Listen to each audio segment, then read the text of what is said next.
அனைவருக்கும் வணக்கம். National heritage trust தேசிய மரபு அறக்கட்டளை புதுவை அருங்காட்சியகம் முன்னெடுக்கும் தொன்மை பேசுவோம் 72வது நிகழ்வு. இந்நிகழ்வில் பங்கு கொண்டுள்ள மாணவ மாணவியர், ஆசிரியர் மற்றும் பேராசிரியர்கள் அனைவரையும் வரவேற்கிறேன். ஒவ்வொரு காரிக்கிழமையும் புதுச்சேரியிலிருந்து நடத்தப்பெறும் இந்நிகழ்வில் புதுவை சார்ந்த அறிஞர்கள் மட்டும் இல்லாது வெளி மாநிலங்களில் இருந்தும் வெளிநாடுகளில் இருந்தும் பல்துறை சார்ந்த அறிஞர்கள் பங்கு பெற்று பயன்பெறுகின்றனர். இன்றைய நிகழ்வில் சிறப்புரையாற்ற புதுவை வரலாற்று சங்கத்தின் தலைவர், வரலாற்றறிஞர், கலைமாமணி முனைவர் நா. ராசசெல்வம் ஐயா அவர்கள் நம்மிடையே இணைந்துள்ளார். ஐயா அவர்களுக்கு வணக்கம். தலைமை உரையினை வழங்க புதுவை அருங்காட்சியகம் மற்றும் புதுவை அருங்காட்சியக ஆராய்ச்சி நூலகத்தின் இயக்குனர் திருவாளர் அறிவன் ஐயா அவர்களை அழைக்கின்றேன்.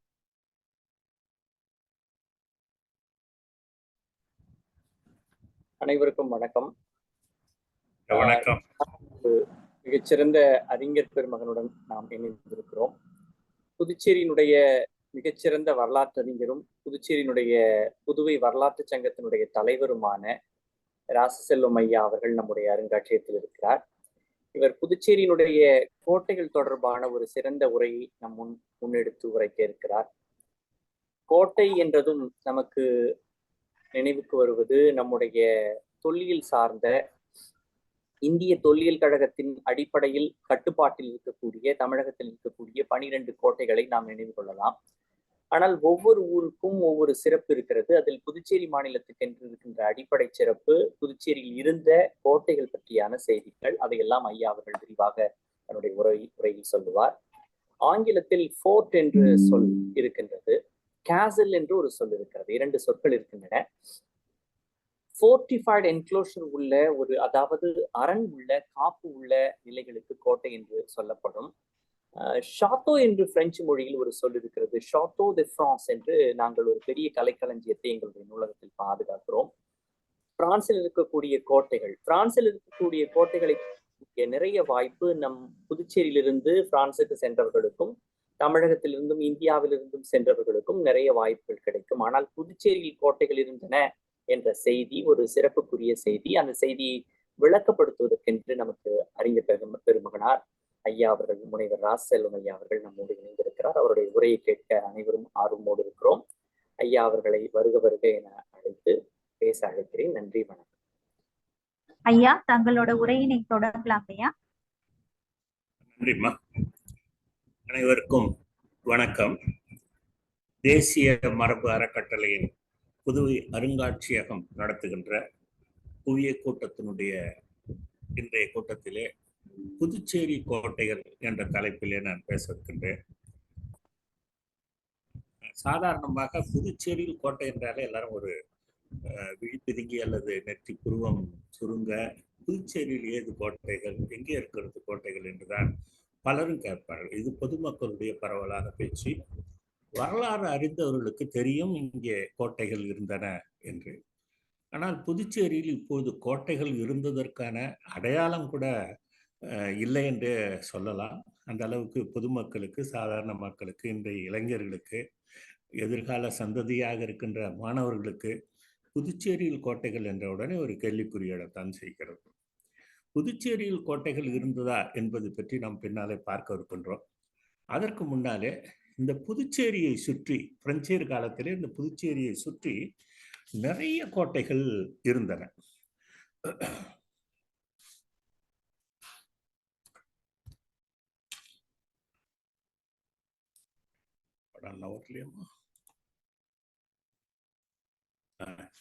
நன்றி.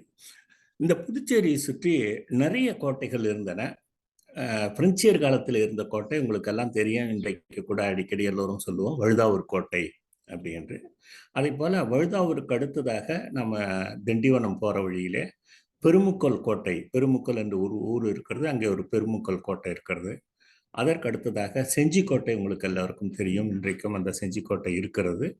அதை தாண்டி சென்றால் வந்தவாசி கோட்டை, அதற்கு அடுத்ததாக சேத்துப்பட்டு கோட்டை, ஆரணி கோட்டை, ஆற்காடு கோட்டை, ஆலம்பரா கோட்டை, சென்னை புனித ஜார்ஜ் கோட்டை, கடலூர் புனித டேவிட் கோட்டை, தரங்கம்பாடி கோட்டை, காரைக்காலிலே ஒரு கோட்டை, பிரெஞ்சியர் காலத்து கோட்டை இருந்தது. கருக்கலாச்சேரி என்ற ஒரு கோட்டை காரைக்காலிலே இருந்தது. அதை போல மாஹேவில் இருந்தது. அதை போல சந்திரநாகூரிலே கோட்டைகள் இருந்தன. இதெல்லாம் பிரெஞ்சியர் காலத்திலே பிரெஞ்சியர் காலத்திலே இருந்த புதுச்சேரி கோட்டைகள் அது. அவற்றை நாம் ஒவ்வொன்றாக பார்ப்போம். பார்த்துவிட்டு புதுச்சேரி கோட்டைகளை பற்றி நம்ம பார்ப்போம். முதல்ல புதுச்சேரி கோட்டைகள் என்ன என்று பார்க்கும். புதுச்சேரியை சுற்றி இருந்த கோட்டைகள் என்ன என்றால், வழுதாவூர் கோட்டை உங்களுக்கு தெரிஞ்சிருக்கும். அந்த வழுதாவூர் கோட்டை தான் உங்களுக்கு எங்கெங்கே கோட்டைகள் இருந்தன என்பதற்காக இந்த படத்தை காட்டுகிறேன் உங்களுக்கு. புதுச்சேரியிலிருந்து வழுதாவூர், இன்றைக்கு கூட நம்ம நேரு வீதி என்று சொல்லுகின்ற இடத்திற்கு பழைய பெயர் வழுதாவூர் வீதி இருந்தது. அதற்கு முன்னாலே நேரு வீதிக்கு முன்னாலே துப்ளெக்ஸ், அதுக்கு முன்னாலே வழுதாவூர் வீதி, அதுக்கு முன்னாலே ராஜ வீதி என்று ஒரு பெயர் கூட இருந்தது. அதுக்கு முன்னாலே சாவடி வீதி என்றெல்லாம் பெயர் இருந்தது. அந்த வழுதாவூர் சாலை என்று சொல்வதற்கு கூட காரணம் இந்த நேரு வீதியினுடைய மேற்கு எல்லையிலே இன்றைக்கு ராஜா திரையரங்கு பக்கத்திலே வழுதாவூர் வாயில் இருந்தது. இந்த கோட்டை மதிலினுடைய, அதாவது நகரத்தை சுற்றி இருந்த மதிலே வாயில் இருந்தது. அது வழுதாவூரை நோக்கி செல்லுகின்ற சாலை அது. அதனால அதற்கு வழுதாவூர் சாலை. அந்த வழுதாவூரிலே ஒரு கோட்டை இருந்தது. நானே அந்த கோட்டையை ஒரு 30 ஆண்டுகளுக்கு முன்னாலே அங்கே போய் பார்க்கலாம் என்று போனேன். அப்போ பார்த்தோம்னா ஒரே ஒரு மதில் மட்டும்தான் ஒன்று இருந்தது. அது வயலுக்கு நடுவில் ஒரு தானிய கிடங்கு போல ஒன்று இருந்தது, அவ்வளவுதான்.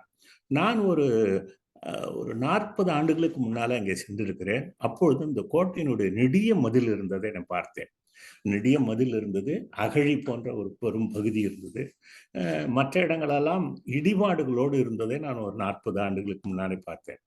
ஒரு 30, 20, 25 ஆண்டுகளுக்கு முன்னாலே நான் சென்று பார்க்கிறேன். அதன் பிறகு ஒரு 15, அதாவது நான் பார்த்த 40 ஆண்டுகளுக்கு முன்னாலே பார்த்ததுக்கு பிறகு ஒரு 15 ஆண்டுகள் சென்று போய் பார்க்கிறேன். ஒரே ஒரு மதில் சுவருடைய ஒரு பகுதி மட்டும்தான் அங்கே இருக்கிறது, மற்றதெல்லாம் காணவில்லை. இடையிலே அந்த வயல்களுக்கு நடுவிலே ஒரு தானிய கிடங்கு இருக்கிறது, அவ்வளவுதான். வேறு ஒன்றுமே காணவில்லை. எனவே எனக்கு பெரிய வியப்பாக இருந்தது. ஒரு வழுதாவூர் கோட்டை என்பது புதுச்சேரியினுடைய வரலாற்றோடு ரொம்ப தொடர்புடையது. பிரான்சுவா மார்த்தான் அந்த கோட்டையை மீட்டு முருகிட்ட இஸ்லாமிய மன்னர்களிடம் கொடுத்தார் என்றெல்லாம் நம்ம வரலாற்றில் படிக்கின்ற அந்த கோட்டையை இன்னைக்கு காணவில்லை. அதே போல பெருமுக்கல் கோட்டை, அதாவது திண்டிவனம் போகின்ற பாதையில் இருப்பது இந்த பெருமுக்கல் கோட்டை. உங்களுக்கு படத்தில் காட்டுகிறேன். இந்த கோட்டையினுடைய இடிபாடுகள் தான் இன்றைக்கு இருக்கின்றன. அதற்கு அடுத்ததாக இது செஞ்சிக்கோட்டை. இன்றைக்கும் செஞ்சிக்கோட்டை முழுமையான கோட்டையாக நமக்கு தோற்றமளித்தாலும் அங்கே போய் பார்த்தால் இடிபாடுகள் தான் நிறைய இருக்கும். பல மண்டபம், அதாவது அரச மண்டபங்கள் அல்லது ராஜ தர்பார் என்று சொல்லுகின்ற மண்டபங்கள், மற்ற இடங்கள்லாம் இடித்து போய், பல கோயில்கள் இடிந்து போய் ஒரு சிதைபாடுகளோடு தான் அந்த மதில்கள் எல்லாம் நாம் பார்க்க முடியும். அதற்கு அடுத்ததாக வந்தவாசி கோட்டை. வந்தவாசி என்பது வந்தவாசி போர் என்றே நடைபெற்றது. அதில் பிரெஞ்சியர்கள் பங்கு பெற்றதெல்லாம் உங்களுக்கு வரலாற்றிலே தெரியும். அந்த வந்தவாசி கோட்டையினுடைய படம் தான் இது. அதற்கு அடுத்ததாக சேத்துப்பட்டு கோட்டை. சேத்துப்பட்டு என்ற ஊர் உங்களுக்கு தெரியும். அந்த சேத்துப்பட்டிலே கோட்டையெல்லாம் போய் ஒரு பகுதி மட்டும் இன்றைக்கு இருக்கின்றன. ஆரணி கோட்டை. ஆரணி கோட்டையினுடைய ஒரு பகுதி இது. அது இன்றைக்கு ஒரு அலுவலகமாக இருக்கிறது என்று நினைக்கிறேன். இது இணையத்திலே கிடைத்த படம் இது.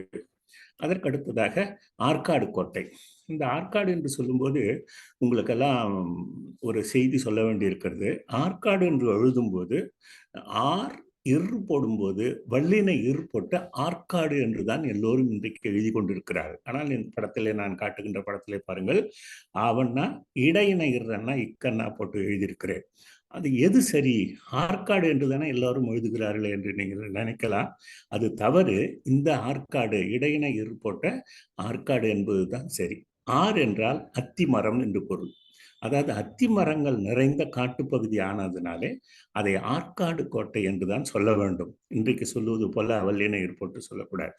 நெல்லித்தோப்பு உங்களுக்கு தெரியும். நெல்லி மரங்கள் நிறைந்த தோப்பு பகுதி தான் இன்றைக்கு ஒரு சிறிய நகரப்பகுதியாக இருக்கின்றது. அதே போல வில்லினூர், வில்வநல்லூர், வில்வம் மரங்கள் அடர்ந்த பகுதி தெரியும் உங்களுக்கு. அதே போல நீங்கள் நீங்கள் திருமறைக்காடு என்று ஒரு ஊர் இருந்தது.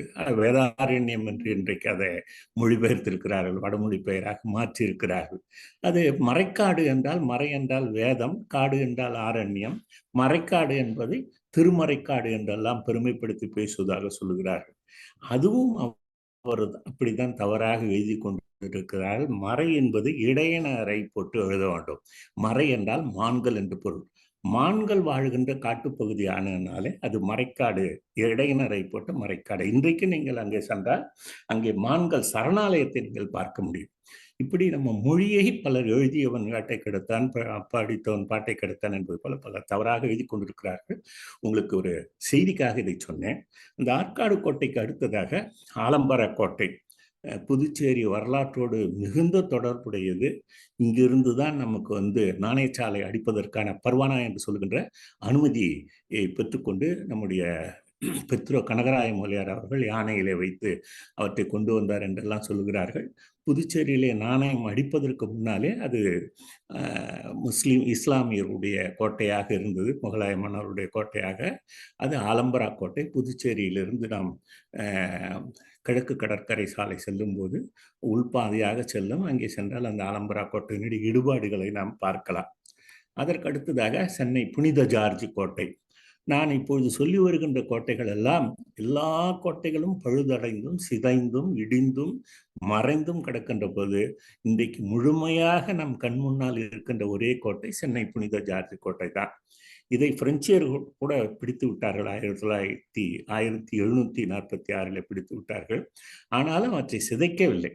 ஊரை கொள்ளையடித்தார்கள், மற்றதெல்லாம் செய்தார்களே தவிர மறுபடியும் திருப்பி அதை ஆங்கிலேயரிடமே விற்று விட்டார்கள். லபூர்தனே என்பவர் விற்று விட்டார் என்றெல்லாம் நமக்கு வரலாற்றிலே செய்திகள் பிடிக்கணும். ஆனால் இன்றைக்கும் அது சென்னை புனித ஜார்ஜ் கோட்டை தமிழகத்தினுடைய அரசு தலைமைச் செயலகமாகவும் சட்டசபையாகவும் இருக்கின்றது. அது மட்டும்தான் முழுதாக இருக்கின்றது. அதற்கடுத்த இது கடலூர் செயின்ட் டேவிட் கோட்டை. இதை பின்னாலே 1756 பிரெஞ்சுக்காரர்கள் பிடித்து அவற்றை இடித்து அவற்றை நாசப்படுத்தி அவற்றை சிதைத்து விட்டார்கள். அதன் கோபத்தினாலே தான் அவர்கள் பின்னாலே நம் புதுச்சேரி மீது படையெடுத்து வந்தார்கள். இந்த செய்தி நான் பின்னாலே சொல்லப் போகின்றேன். இன்றைக்கு கடலூரில் இருக்கின்ற செயின்ட் டேவிட் கோட்டையும் பழுதடைந்து சிதைந்து இடிபாடோடு இருக்கிறது. அதுக்கு அடுத்தது உங்களுக்கு டேனிஷ் கோட்டை. இது தரங்கம்பாடியில் இருக்கின்ற காரைக்கால் செல்கின்ற பகுதியில், காரைக்காலுக்கு முன்னாலே தரங்கம்பாடி என்று இருக்கும். அங்கே டேனிஷ் கோட்டை. இதுவும் இடிபாடு தான். அவற்றை புதுப்பித்து வைத்திருக்கிறார்கள் இப்பொழுது. அதற்கு அடுத்ததாக இப்போ நாம் இதுவரை பார்த்த கோட்டைகள் எல்லா கோட்டைகளுமே புதுச்சேரியை சுற்றி மட்டுமே இருந்தன. அப்ப புதுச்சேரியை சுற்றி கோட்டைகள், இவ்வளவு கோட்டைகள் இருந்தபோது புதுச்சேரியிலே கோட்டைகள் இருந்ததென்றால் அது எங்கே இருந்தது என்று நாம் பார்க்க போகிறோம். புதுச்சேரியிலே கோட்டை இருந்தது. பிரான்சுவா மர்தான் என்ன செய்தார், 1664 காலத்திலேதான் முதல்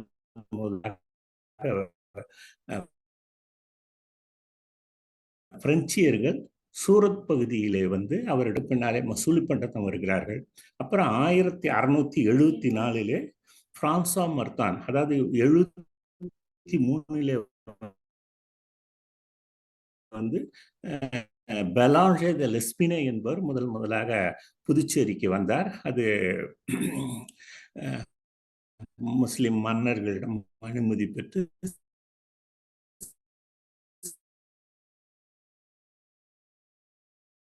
செஞ்சி அரசரோடு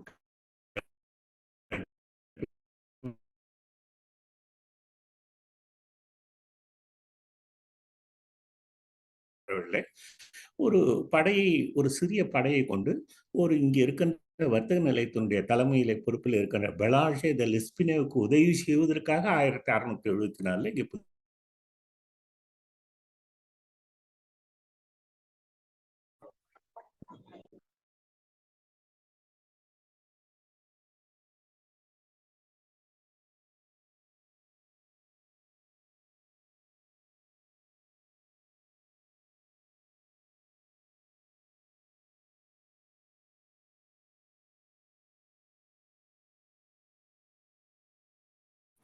சரி, ஓகே, நன்றி.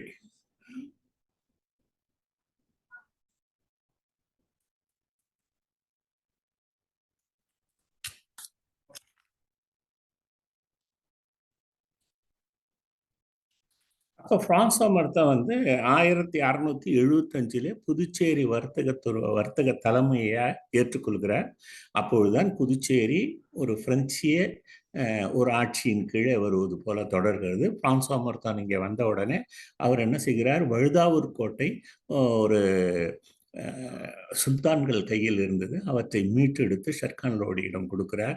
அதனாலே அவர் மகிழ்ந்து என்ன செய்கிறார், கிராமப்புறங்கள் சில கிராமங்களை எல்லாம் பிரெஞ்சு அரசுக்கு ஒப்படைக்கிறார். அதாவது வரி வசூல் செய்கின்ற உரிமையோடு அவற்றை ஒப்படைக்கிறார். இப்படித்தான் முதலாக பிரெஞ்சியருடைய ஆட்சியின் கீழ் புதுச்சேரி வர தொடங்குகிறது. முதல்ல வரி வசூல் செய்கின்ற உரிமையைத்தான் பிரான்சுவா மார்த்தான் பெறுகிறார்.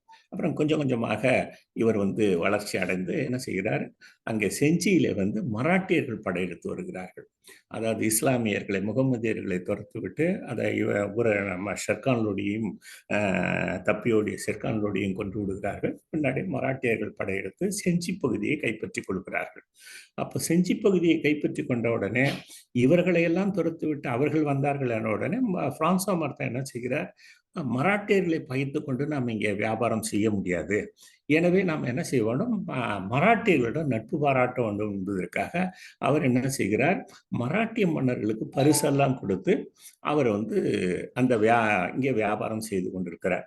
இந்த நிலையில இவருக்கு இங்கே பாதுகாப்புக்கு ஒரு கோட்டை கட்ட வேண்டும் என்ற எண்ணம் ஏற்படுகிறது பிரான்சுவா மார்த்தானுக்கு. எனவே ஒரு சிறியதாக ஒரு கோட்டையை கட்டுகிறார். அந்த கோட்டை வந்து பர்லாங்கோட்டை என்று பெயர். அந்த பர்லாங்கோட்டை வந்து சுவாஜியினுடைய 2வது மகன், அதாவது ராமராஜா என்பவர் செஞ்சியிலே அரசாட்சி செய்து கொண்டிருக்கிறார். இஸ்லாமியர்களை துரத்திவிட்டு மராட்டியர்கள் பிடித்து கொண்டார்கள். சுவாஜியினுடைய 2வது மகன் ராமராஜா அங்கே ஆட்சி செய்து கொண்டிருக்கிறார். அவருடன் நட்புடன் இருந்த பிரான்சுவா மார்த்தா என்ன செய்கிறார், 5000 சக்கரா பணம், அதாவது 5000 பொன் பணத்தை அவரிடம் கொடுத்து இங்கே ஒரு கோட்டை கட்டுக்கொள்வதற்கான அனுமதி பெறுகிறார். அவர் அனுமதி கொடுத்து விடுகிறார்கள். உடனே ஒரு கோட்டை கட்டுகிறார். அது பர்லாங்கோட்டை என்று பெயர். அது அந்த பர்லாங்கோட்டையினுடைய படம் தான் உங்களுக்கு காட்டுகிறேன், தெரியுதமா? இது வந்து அந்த பிரெஞ்சியர் காலத்தில், அதாவது பிரான்சுவா மார்த்தா காலத்திலே அந்த புதுச்சேரியில இடையில ஓடுகின்ற அந்த ஆறு எல்லாம் உங்களுக்கு தெரியும், கடற்கரை ஓரம் இருக்கிறது. நடுவிலே வந்து ஒரு சதுர வடிவத்திலே ஒரு படம் தெரிகிறது பாருங்கள், அதுதான் வந்து பர்லாங்கோட்டை என்று சொல்வார்கள். அந்த காலத்தில் பர்லாங்கோட்டை என்று சொன்னார்கள்.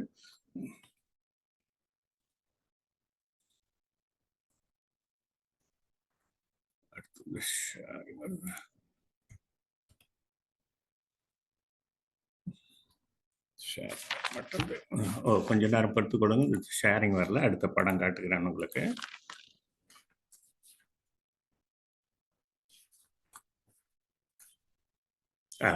இது வந்தது, இதுதான் பர்லாங்கோட்டையினுடைய ஒரு வரைபடம். இப்படிதான் ஒரு சதுர வடிவ நீள் சதுர வடிவிலே இருந்தது. அந்த சதுர வடிவு கூட ஒழுங்கான வடிவம் கிடையாது. 4 முனைகளிலும் நீங்கள் பார்க்கலாம், ஒரு அதாவது கோட்டையினுடைய கொத்தளம் போல இருக்கும். அந்த வாயில்கள் எல்லாம் இருக்கு. அது உள்ளே என்னென்ன அலுவலகங்கள்லாம் இருந்தது என்று அந்த படத்திலே காட்டப்படுகிறது.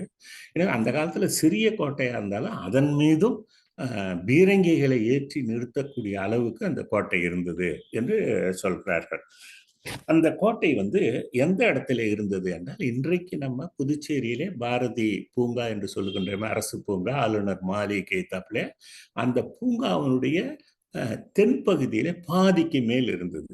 அதாவது தென்பகுதியிலன்னா இன்னைக்கு வந்து ஆய் மண்டபம் இருக்கிற பகுதிகளை தொடங்கி அது தெற்காக நகர்ந்து அந்த கப்ஸ் கோயில் வரை, இந்த பக்கம் வந்து யூகோ பேங்க் என்று சொல்லுகிறோமே அந்த கமர்ஷியல் பேங்க்கு, அந்த பேங்க், அந்த வங்கிகள்லாம் உள்ளடக்கிய பகுதி தான் ஒரு சிறிய ஒரு பர்லாங்கோட்டையாக முதல் கட்டப்பட்டது. இப்படி கோட்டையெல்லாம் கட்டி செஞ்சி அரசருடைய அனுமதியோட புதுச்சேரியில பர்லாங்கோட்டை கட்டி வர்த்தகம் செய்வதை பக்கத்திலே கடலூரில் இருந்த டச்சுக்காரர்கள் பார்க்கிறார்கள். அவர்களுக்கு பிரெஞ்சுக்காரர்கள் மீது பொறாமை ஏற்படுகிறது. இவர்கள் வளருவதை கண்டு அந்த காலத்திலே, இந்த காலத்தை போல அந்த காலத்திலேயும் வியாபார போட்டி, பொறாமை எல்லாம் இருந்தது. அவர்கள் என்ன செய்கிறார்கள், எப்படியாவது புதுச்சேரியை தாங்கள் பிடித்து விட வேண்டும் என்ற எண்ணத்தில் இருக்கிறார்கள். அந்த நேரத்தில் ராமராஜா என்ன செய்கிறார், செஞ்சி அரசர் புதுச்சேரியில் இருக்கின்ற பிரான்சா மார்த்தானிடம் நீங்கள் புதுச்சேரியை விலை கொடுத்து முழுவதுமாக வாங்கி கொள்ளுங்கள். முதல்ல வியாபாரம் செய்ய அனுமதித்தார்கள், அப்புறம் கோட்டை கட்டிக்கொள்ள அனுமதித்தார்கள், அப்புறம் சில கிராமங்களுடைய வரி வசூல் செய்கின்ற உரிமையை அளித்தார்கள். இப்படி கொஞ்சம் கொஞ்சமாக உரிமையை பெற்றுக்கொண்டிருந்த அந்த பிரான்சா மார்த்தானிடம் செஞ்சி அரசர் புதுச்சேரியை விலைக்கு வாங்கி கொள்ளுங்கள் என்று ஏன்னா அவருக்கு பணமுடை. அப்ப பிரான்ஸ்காரர்கள் இன்றைக்கு நாம் என்ன நினைத்து கொண்டுள்ளோம், மேல்நாட்டுக்காரர்கள் என்றால் பெரிய பணக்காரர்கள், பெரிய அறிவாளிகள் என்றெல்லாம் நாம் எண்ணிக்கொள்வதை போல அந்த காலத்தில் இங்கிருந்த அரசர்களும் மேல்நாட்டுக்காரர்களுடைய அவருடைய படோபாரத்தை பார்த்துவிட்டு அவர்கள் பெரிய பணம் வைத்திருக்கிறார்கள் என்பதனால அவர்கள் நிறைய அழகிய பரிசு பொருள்கள் எல்லாம் கொண்டு வந்து கொடுப்பதனால அவர்களிடம் பணம் இருக்கிறது என்று தெரிந்து எனவே அவற்றை வாங்கி கொள்ளுங்கள் என்று அந்த ராமராஜா என்ற அரசர், செஞ்சி அரசர் வற்புறுத்துகிறார். ஆனால் வாங்கிவிட்டால் நாளைக்கு ஏதேனும் பிரச்சனை வந்தால் உங்களுக்கு சொந்தமான இடம் நீங்களே பார்த்து கொள்ளுங்கள் என்று சுற்றி இருக்கின்ற செஞ்சி அரசரோ மற்றவர்களோ நமக்கு உதவி செய்ய மாட்டார்கள், நமக்கு இது சிக்கலாக போய்விடும் என்று அந்த பணத்தை கொடுத்து வாங்குவதற்கு கொஞ்சம் தயக்கப்பட்டு கொண்டிருக்கிறார் பிரான்சா மார்த்தா. இந்த நேரத்தை பயன்படுத்தி கொண்டு பக்கத்திலே கடலூரில் இருந்த டச்சுக்காரர்கள் என்ன செய்கிறார்கள், ராமராஜாவுக்கு பணத்தை கொடுத்து புதுச்சேரியும் வாங்கி கொடுக்கிறார்கள். அப்போ இதற்கு முன்னாலே அரசருடைய அனுமதி பெற்று இங்கே கோட்டை கட்டி கொண்டு பர்லாங்கோட்டை கட்டி கொண்டு வியாபாரம் செய்து கொண்டிருந்த பிரெஞ்சுக்காரர்களுக்கு பல கிராமங்களுடைய வரி வசூல் செய்கின்ற உரிமையோடு அவர்கள் இங்கே வியாபாரம் செய்து கொண்டிருக்கிறார். இந்த நிலையில டச்சுக்காரர்கள் நாங்கள் புதுச்சேரி வாங்கிவிட்டோம், நீங்கள் இதை காலி செய்யுங்கள் என்று அவர்கள் போருக்கு வருகிறார்கள், வந்து வற்புறுத்துகிறார்கள். இவர் மறுக்கிறார், அதனாலே போர் ஏற்படுகிறது. இப்படி 1693 கடலூரில் இருந்த டச்சுக்காரர்கள் புதுச்சேரியின் மீது படையெடுத்து வந்து புதுச்சேரியை தாக்கி பர்லாங்கோட்டையையும் ஒரு பகுதியை இடித்து புதுச்சேரியை கைப்பற்றி விடுகிறார்கள். இப்போ 1675 தலைமை பொறுப்பு கொண்ட பிரான்சா மார்த்தா கிட்டத்தட்ட ஒரு 20 ஆண்டுகளுக்கு பிறகு, அதாவது 1693 பிரெஞ்சுக்காரர்கள் டச்சுக்காரர்களிடம் புதுச்சேரி இழந்து விட்டார்கள். 6 ஆண்டுகள் புதுச்சேரியை டச்சுக்காரர்கள் இங்கே ஆட்சி செய்கிறார்கள். அதாவது வர்த்தகம், முழு பொறுப்போடு வர்த்தகம் செய்கிறார்கள். அப்போது செய்யும்போது தான் அவர்களுக்கு கடலூரை விட, அந்த காலத்திலே கடலூர் பகுதியை விட புதுச்சேரி பகுதி அவர்களுக்கு பிடித்திருந்தது. அதே போல உங்களுக்கு எல்லாம் கூட தெரியும், நீங்கள் வரலாற்றிலே படித்திருப்பீர்கள், சென்னையை கைப்பற்றிய துப்ளெக்ஸ் கூட சென்னையை ஒரு பொருட்டாக கருதாமல் அது ஒரு கிராமமாக கருதி புதுச்சேரியைத்தான் பிரெஞ்சு இந்தியாவுடைய தலைமையகமாக வைத்திருந்தார் என்று பின்னாலே நாம் பார்க்கிறோம். அதை போல பிரான்சா மார்த்தான் கூட சூரத்தில் இருந்த பிரெஞ்சு வர்த்தக மையத்தினுடைய தலைமை இடத்தை அவர் புதுச்சேரிக்கே மாற்றி வந்தார். ஏன்னா புதுச்சேரி பகுதி அந்த காலத்திலே ஒரு வளமான வர்த்தக மையமாக இருந்தது என்பதுதான். எனவே இங்கே புதுச்சேரிக்கு வந்த டச்சுக்காரர்கள் 1693 வந்தவர்கள் இங்கே நிரந்தரமாக தங்குவதற்காக இந்த கிராம பகுதியாக, அதாவது ஊர் பகுதியாக இருந்ததை ஒரு நகரமாக மாற்றுவதற்காக ஒரு வரைபடத்தை வரைகிறார்கள். அந்த வரைபடம் தான் உங்களுக்கு 1693 வெர்போர்க் மோக்ஸ் என்ற ஒருவருடைய ஒரு படம், அது டச்சுக்காரருடைய வரைபடம். அது உங்களுக்கு அந்த ஒரு கோழி முட்டை வடிவிலான பிரெஞ்சு நகரத்தை உருவாக்குறார்கள். அதுதான் இன்றைக்கும் புதுச்சேரியினுடைய நகரப்பகுதியாக இருக்கிறது. உங்களுக்கெல்லாம் தெரியும், ரிங் ரோடு போல நாம் சுற்றி 4 புல்வார் இருந்தது. அதுதான் இன்னைக்கு சுப்பையா சாலை, அண்ணா சாலை, பட்டேல் சாலை, குபேர் சாலை என்று இருக்கிறது. அந்த பகுதி தான் நகரமாக அவர்கள் மாற்றினார்கள். அப்புறம் 1699 பிரான்சிலே அங்கே டச்சுக்காரர்களுக்கும் பிரெஞ்சுக்காரர்களும் ஒரு ஒப்பந்தம் ஏற்படுகிறது. அது ரிஸ்விக் ஒப்பந்தம் என்று பெயர். அந்த ஒப்பந்தத்தின்படி பிரெஞ்சு பகுதியை பிரெஞ்சுக்காரர்களிடமே கொடுத்து விட வேண்டும், டச்சுக்காரர்கள் பிடித்து வைத்திருந்த அந்த பகுதியை கொடுத்து விட வேண்டும் என்று ஒப்பந்தமாகிறது. அதனால 1699 மீண்டும் இந்த புதுச்சேரி பகுதி, பர்லாங்கோட்டை இருந்த அந்த புதுச்சேரி பகுதி பிரெஞ்சுக்காரர்களிடமே வருகிறது. பிரான்சா மார்த்தானை பத்தாவியா சிறையிலே கொண்டு போய் வைத்திருந்தார்கள். இன்றைக்கு இந்தோனேஷியாவுடைய தலைநகராக இருக்கின்ற பத்தாவியா சிறையிலே தான் அவர் வைத்திருந்தார்கள். அவர் மீண்டும் அங்கிருந்து விடுதலையாகி இங்கே வருகிறார், மீண்டும் புதுச்சேரியை கைப்பற்றுகிறார். அதாவது புதுச்சேரி பிரெஞ்சு ஆட்சியின் கீழ் வருகிறது. இப்படி 1699 வந்தவுடனே பிரான்சா மார்த்தானுக்கு ஒரு எண்ணம் ஏற்படுகிறது. இந்த சின்ன பர்லாங்கோட்டை பாதுகாப்பு குறைவு, இதை விட வலுவான ஒரு கோட்டையை கட்ட வேண்டும் என்று அவர் திட்டமிடுகிறார். அப்போதான் நீங்கள் இந்த படத்திலே பார்ப்பதை போன்ற ஒரு நட்சத்திர வடிவிலான ஒரு பெரிய கோட்டையை கட்டுகிறார். அந்த இந்த நட்சத்திர வடிவிலான கோட்டைக்குள்ளே நீங்கள் பார்க்கலாம். அந்த சதுர வடிவிலான நீள் சதுர வடிவிலான பழைய பர்லாங்கோட்டையை உள்ளடக்கி பெரிய கோட்டையை அவர் கட்டுகிறார். அதுக்கு துர்னே கோட்டை என்று பிரான்ஸ்லே ஒன்று இருக்கிறது. பிரான்ஸ்லே மிக புகழ்பெற்ற ஒரு கோட்டை. அந்த கோட்டையினுடைய வடிவத்திலே அதை மாதிரியாக கொண்டு நட்சத்திர வடிவிலே 14ஆம் லூயி மன்னரிடம் ஒரு பொறியாளர் இருந்தார், இராணுவ பொறியாளர். அவர் ஓபான் என்பவர். அவருடைய பாணியிலே அவர் தான் இந்த மாதிரி பாணி. இப்ப நம்ம இந்திய பாணி, தமிழக பாணி, வடவர் பாணி என்றெல்லாம் சொல்லுகிறோமே, அந்த கலைப்பாணியிலே, அந்த கட்டட பாணியிலே அவர் என்ன செய்யறார்? ஓபான் பாணி என்ற பாணியிலே பொறியாளர் தெனிஸ் த நொய்யான் என்பவருடைய வடிவமைப்பில் இந்த நட்சத்திர வடிவிலான கோட்டை கட்டப்படுகிறது. அதாவது துர்னே கோட்டை போன்றது லூயி மன்னருடைய இராணுவ பொறியாளராக இருந்த ஓபான் பாணியில கட்டப்பட்டது. டெனிஸ் த நொய்யான் என்பவர் தான் அந்த கோட்டையை கட்டிட பொறியாளராக இருந்து கட்டுகிறார். அது பர்லாங்கோட்டையை உள்ளடக்கி நட்சத்திர வடிவிலான கோட்டை. அது சிதைக்கப்பட்ட அந்த கோட்டையை உள்ளடக்கி அதில் உள்ள இருந்த பகுதியெல்லாம் அப்படியே இருக்கின்றன. மதில்களை மட்டும் எடுத்து விட்டார்கள். எடுத்துவிட்டு பெரிய கோட்டையாக கட்டுகிறார்கள். அந்த கோட்டையினுடைய வடிவம், அது உள்ளே என்னென்ன இருந்தது என்று இந்த படத்திலே தெரிகிறது. அதில் 2 வாயில்கள் இருந்தன. இன்றைக்கு கூட நீங்கள் ஆளுநர் மாளிகைக்கு செல்வதாண்டால் நம்ம எதிர்ப்புறம் இருக்கிற வாயில் வழியாக நாம் செல்ல முடியாது. அதில் ஆளுநர் செல்வார், முதலமைச்சர் செல்வார், மற்ற உயர் அதிகாரிகள், அமைச்சர்கள் மட்டும்தான் செல்வார்கள்.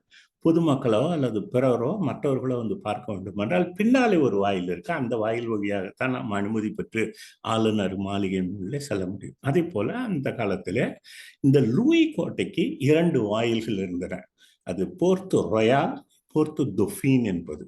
தொஃபீன் என்பது பிரான்ஸ் நாட்டிலே இருக்கின்ற ஒரு பகுதி. அது அந்த பகுதியிலே இருந்த தொஃபீன் பேரை வைத்திருக்கிறார். அது தொஃபீன் வாயில். அது பின்புறமாக வருவது. எதிர்ப்புறமாக வருவது உங்களுக்கு தெரியும், கீழே காட்டுகிறேன், போர்த்து ரொயால் என்று இருக்கும். அந்த போர்த்து ரொயால் என்பவர் வழியாகத்தான் அரச வாயில். அதை சுற்றி அந்த 5 நட்சத்திர வடிவில் இருப்பது ஒன்றும் அது பஸ்தோன் என்று சொல்வார்கள். பிரெஞ்சிலே, தமிழிலே கொத்தளம் என்று சொல்லுவோம். அதாவது கோட்டை மதிலிலே கொஞ்சம் முகப்பாக முன்னாடி வந்திருக்கு. அங்கே பாதுகாவலுக்காக பீரங்கி மற்றெல்லாம் வைத்து போர் வீரர்கள் பாதுகாத்து வருவார்கள். அது பஸ்தோன் என்று ஆங்கிலத்திலே சொல்வார்கள். அது தொஃபீன் பஸ்தோன், புர்கோயான் பஸ்தோன், பெர்ரி பஸ்தோன், பிரத்தாங்கி பஸ்தோன், கொம்பாங்கி பஸ்தோன். அதாவது பிரான்ஸ் நாட்டில் இருக்கின்ற 4 பகுதிகளினுடைய பெயர்கள். அந்த தொஃபீன், பொர்குவாயின், பெர்ரி, பிரத்தாங், இதெல்லாம் பிரான்ஸ் நாட்டில் இருக்கின்ற ஒரு பகுதியினுடைய பெயர்கள். அது அங்க இருக்கின்ற பகுதிகள். இப்ப நம்ம முத்தால்பேட்டை பகுதி, அரியாங்குப்பம் பகுதி, வெளியூர் பகுதி என்று சொல்கிறோம். அது மாதிரி பிரான்ஸ் நாட்டில் இருக்கின்ற ஒரு பெரிய பெரிய பகுதிகள் அது. அந்த பகுதியினுடைய பெயராக 4 வைத்தார்கள். ஒன்று கொம்பாங்கி, பஸ்தோந்தி கொம்பாங்கி என்று சொல்வார்கள். கொம்பாங்கி என்றால் அந்த வர்த்தக மையம் என்று பொருள், வர்த்தக கம்பெனி என்று பொருள். அதைத்தான் கொம்பாங்கி என்று பிரெஞ்சிலே சொல்வார். இது இப்படி 1699 தொடங்கி 99 திட்டமிட்டு 1706 இந்த லூயி கோட்டையை கட்டி முடிக்கிறார். நட்சத்திர ஒளியுடான லூயி கோட்டை. அந்த காலத்திலே பிரெஞ்சியர்கள் இந்த கோட்டையை கட்டிய காலத்திலே, நான் முன்னாலே சொன்னேனே, பிரெஞ்சு இந்தியாவை சுற்றி நிறைய கோட்டைகள் இருந்தன. வழுதாவூர் கோட்டை, பெருமுக்கல் கோட்டை, செஞ்சி கோட்டை, வந்தவாசி, ஆரணி, சேத்துப்பட்டு, சென்னை கோட்டை, கடலூர் கோட்டை, ஆலம்பரா கோட்டை, தரங்கம்பாடி கோட்டை என்று சொன்னனே, இவை எல்லாவற்றிலும் இந்தியாவிலேயே மிக அழகான கோட்டையாக அந்த காலத்திலே இருந்தது. எல்லாரும் அதை பார்த்து வியந்து போனார். அவ்வளவு அழகான ஒரு கோட்டையை பிரான்சுவா மார்த்தன் கட்டினார். ஆனால் தான் புதுச்சேரியினுடைய புதுச்சேரி நகரத்தை உருவாக்கியவராக எல்லோரும் பிரான்சுவா மார்த்தானை குறிப்பிடுவார்கள். ஆனால் டச்சுக்காரர்கள் தான் அதை வடிவமைத்தார்கள். ஆனால் இந்த கோட்டை கட்டியதுனால அவருக்கு அந்த பெயர் போனது. இப்படி அந்த கோட்டையின் உள்ளே என்னென்ன இருந்தது என்றால், முதல்ல அந்த பர்லாங்கோட்டைக்குள்ளே ஒரு ஆளுநர் மாளிகை இருந்தது. அது கோர்னமா பழைய கோட்டை, ஆன்சியம் கோர்னமா என்று சொல்லுவோம். ஆன்சியம்னா ஏன்ஷியன்ட், பழைய கோட்டை என்ற பொருளிலே சொல்லப்படும். அது இங்கே புதிய கோட்டை கட்டினார்கள். அதாவது அந்த கோட்டையினுள்ளே புதிய ஆளுநர் மாளிகை கட்டினார்கள். அதை கோர்னமா நேஃப் என்று சொல்வார். இந்த படத்திலே உங்களுக்கு தெரிகிறதா என்று எனக்கு தெரியல. கோர்னமா நேஃப் என்று வரும். அதே போல படை வீரர்கள் தங்குகின்ற ஒரு இடம் இருந்தது, அது கசர்ன் என்று சொல்வார்கள். அதற்கடுத்து உள்ளே ஒரு கிறிஸ்துவ ஆலயம் இருந்தது, லூயி ஆலயம் என்று, சாப்பல். அந்த காலத்துல இன்றைக்கு இருக்கிற மாதிரி பெரிய கோயில் இல்லை, அது சின்ன கோயில். அப்புறம் வணிகர்கள் வந்து பெரிய பெரிய வணிகர்கள் வருவார்கள், அவர்கள் தங்குவதற்காக மெகசின் த மெர்ச்சன்டைஸ்னு அப்படின்னு பேரு, அவர்கள் தங்குவதற்கான இடம் இருந்தது. அதற்கு அடுத்ததாக வெடிமருந்து கிடங்கு, பூதுரியர், இன்றைக்கு கூட பூதர் மாவு என்றெல்லாம் புதுச்சேரியில நீங்க பேசுவதை கேள்விப்பட்டிருக்கலாம். பவுடருக்கு அவர்கள் பூதர் என்று சொல்வார்கள்.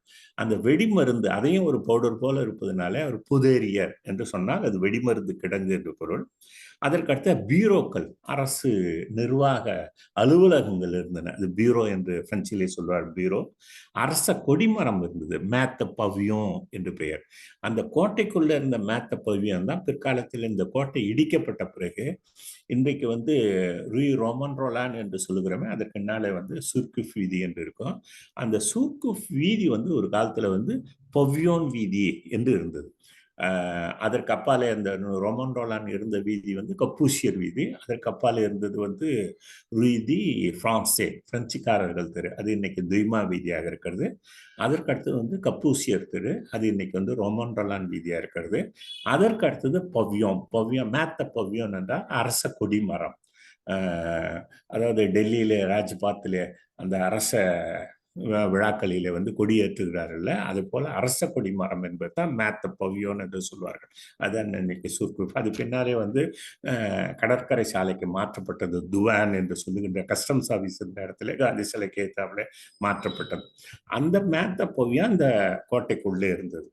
அதற்கு அடுத்தது பாதாள கிடங்குகள், சுத்தேரியன்ஸ் என்று சொல்வார். பிரெஞ்சில் எனக்கு சரியா சொல்ல தெரியவில்லை, சுத்தேரியன்ஸ் என்று சொல்வார்கள். அதாவது சிறை, பாதாள சிறை. அங்கேயே வந்து பெரும் குற்றவாளிகளை தண்டனை கொடுத்து அது உள்ளேயே அவர்கள் வைத்திருப்பார்கள். இப்படி ஒரு கோட்டைக்குள்ளே ஆளுநர் மாளிகை, படை வீரர் தங்குகின்ற இடம், ஒரு ஆலயம், வணிகர்கள் தங்குகின்ற இடம், வெடிமருந்து கிடங்கு, நிர்வாக அலுவலகம், அரச கொடிமரம், பாதாள கிடங்கு, இத்தனையும் உள்ளதாக, சுற்றி அகழியும் உள்ளதாக அந்த கோட்டை மிக அற்புதமான கோட்டையாக கட்டப்பட்டிருந்தது. இன்றைக்கு அதனுடைய அடிச்சோடு கூட நமக்கு இல்லை. அதனாலதான் புதுச்சேரியிலே கோட்டை இருந்ததா என்றால் எல்லோரும் ஆச்சரியமாக பார்ப்பார்கள். அப்படிப்பட்ட ஒரு அழகான கோட்டை.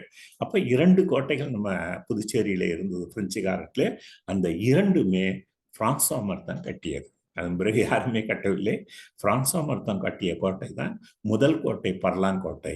2வது கோட்டை லூயி கோட்டை. இது 1706 ஆகஸ்ட் 25 திறப்புழா செய்தார்கள். 1699 டச்சுக்காரர்கள் இருந்து பிரெஞ்சுக்காரர்கள் மீட்டார்கள் என்று சொன்னேனே, அப்பொழுது வந்து பிரான்சோ மர்தான் கிட்டத்தட்ட ஒரு 7 ஆண்டுகளுக்குள்ளாக ஒரு 700 தொடங்கி 706 ஆகஸ்ட் 25 இந்த கோட்டை திறப்பு விழா நடந்தது. மிக பிரமாண்டமான அந்த திறப்பு விழா நடந்த அதே ஆண்டு டிசம்பர் 31 பிரான்சோ மர்தான் மறைந்து விடுகிறார். அந்த மாபெரும் மனிதர் மறைந்த பிறகு அந்த கோட்டையினுள்ளேயே அவருடைய கல்லறை இருந்தது என்று சொல்கிறார்கள். ஆனால் அதற்கான அடிச்சுவடுகள் என்று எதுவுமே இல்லை. இப்படி புதுச்சேரியில 2 கோட்டைகள் இருந்தன. ஒன்று பர்லாங்கோட்டை, அதற்கு அடுத்ததாக லூயி கோட்டை. இப்போ இங்கே ஒரு கேள்வி எழலாம். செயின்ட் ஜார்ஜ் கோட்டை என்று சொல்கிறார்களே, புனித ஜார்ஜ் கோட்டை. கடலூர்லே செயின்ட் டேவிட் கோட்டை என்று சொல்லுகிறார்கள் ஆங்கிலேயர்கள், புனித டேவிட் கோட்டை. அப்ப புதுச்சேரியில் இருந்த லூயி கோட்டையும் செயின்ட் லூயி கோட்டையாகத்தானே இருக்க வேண்டும் என்று பல பேர் என்ன செய்கிறார்கள், தவறுதலாக செயின்ட் லூயி கோட்டை என்று எழுதி வருகிறார்கள். அப்போ அப்படி அவர்கள் எழுதுவது சரியா, அது தவறா என்பதை நாம் பார்ப்போம். அதாவது பிரான்சிலே லூயி என்ற பெயரிலே 20 பேர் மன்னர்களாக இருந்ததாக வரலாற்றிலே குறிப்புகள் கிடைக்கின்றன. நம்ம கூட தெரியும், நமக்கு 1ஆம் ராசராசன், 2ஆம் ராசராசன், அது மாதிரி குலோத்துங்க சோழன் 1, 2, 3ஆம் குலோத்துங்க சோழன் என்றெல்லாம் அப்போ ஒரே பெயரையே தொடர்ந்து வைத்துக் கொண்டு வருவார். அப்படி லூயி என்ற பெயரிலேயே மன்னர்களே 20 பேர் இருந்ததாக வரலாறு குறிப்பிடுகிறது. அந்த 20 பேரிலே 14ஆம் லூயி காலத்திலே தான் இந்த லூயி கோட்டை கட்டப்பட்டது. அதனால் 14ஆம் லூயி ஆட்சி அங்கே பிரான்ஸ்ல நடைபெறும் போது இங்கே அந்த கோட்டை கட்டியதுனாலே இது லூயி கோட்டையாகத்தான் இருக்க வேண்டும். அப்போ செயின்ட் லூயி கோட்டை, அவர் செயின்ட் கிடையாது, அவர் புனிதர் கிடையாது. அப்போ அவருடைய பெயரை இங்கே வைத்திருக்க முடியாது. அப்படியானால் இது செயின்ட் டேவிட் கோட்டை கிடையாது, இது லூயி கோட்டை தான்.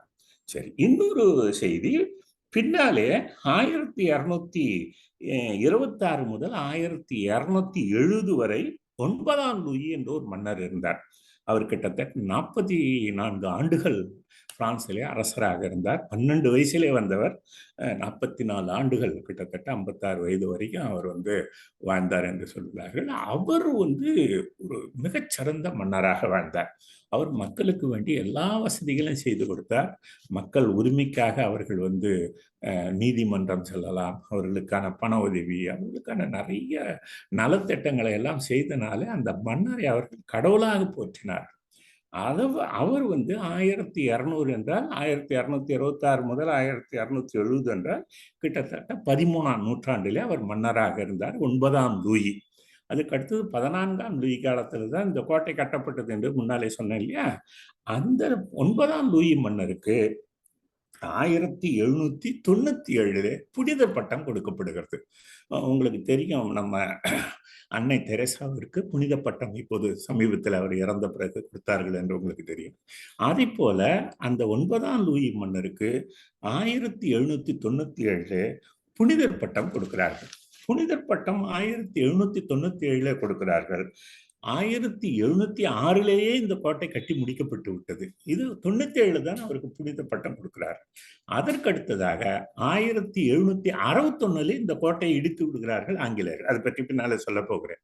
அப்போ 1706 கட்டி 1761 இதை தரைமட்டமாக இடித்து விட்டார்கள். அதற்கு பின்னாலே தான் 9வது லூயி மன்னராக 13ஆம் நூற்றாண்டிலே இருந்தவருக்கு 1797 புனிதர் பட்டம் கொடுக்கப்படுகிறது. அப்ப அவருடைய பெயரை இங்கே வைத்திருக்க வாய்ப்பே இல்லை. அப்ப அந்த 14ஆம் லூயி மன்னருடைய பெயரினாலே இந்த கோட்டை கட்டப்பட்டதால இது லூயி கோட்டை தான், புனித லூயி கோட்டைகள் என்று நாம் முடிவுக்கு வரலாம். இப்போ இந்த இவ்வளவு அழகான இந்த செயின்ட் லூயி கோட்டையை ஏன் இடித்தார்கள்?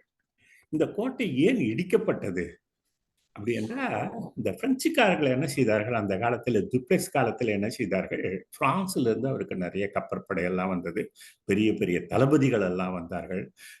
மர்கேஸ் புஸ்ஸி என்பவர் ஒருத்தர் வந்தார், இன்னொருத்தர் இன்னும் சில படை தளபதிகள்லாம் வந்தார்கள். அந்த தளபதிகள்லாம் வந்த உடனே லபூர்தனே போன்றவர்கள்லாம் துணையோடு என்ன செய்தார், இவர் இந்த ஆங்கிலேயர்களை அழித்தொழித்து, ஆங்கிலேயருடைய ஆதிக்கத்தை அழித்தொழித்து இந்தியா முழுவதும் பிரெஞ்சினுடைய கட்டுப்பாட்டிலே கொண்டு வர வேண்டும் என்று மிக சிறப்பான பல போர்களை நடத்தினார்.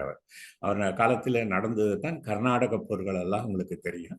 அந்த போரில் அவர் அப்படி என்ன செய்தார் என்றால் 1746 நான் முன்னாடி சொன்னது போல துப்ளெக்ஸ் என்ன செய்கிறார், லபூர்தனே என்ற படை தளபதியின் உதவியோடு சென்னையை கைப்பற்றுகிறார். சென்னையிலிருந்து செயின்ட் ஜார்ஜ் கோட்டை, சென்னையை இவர் கைப்பற்றுகிறார். கிட்டத்தட்ட 31 ஆண்டுகள் என்னமோ அவர் பிரெஞ்சருடைய ஆதிக்கத்தின் கீழே இருந்தது. அது பின்னாலே அதை மறுபடியும் திருப்பி கொடுத்து விட்டார்கள். அது அங்கே ஐரோப்பாவில் நடந்த ஒப்பந்தத்தின்படி திருப்பி கொடுத்து விட்டார்கள். அது தனி செய்தி.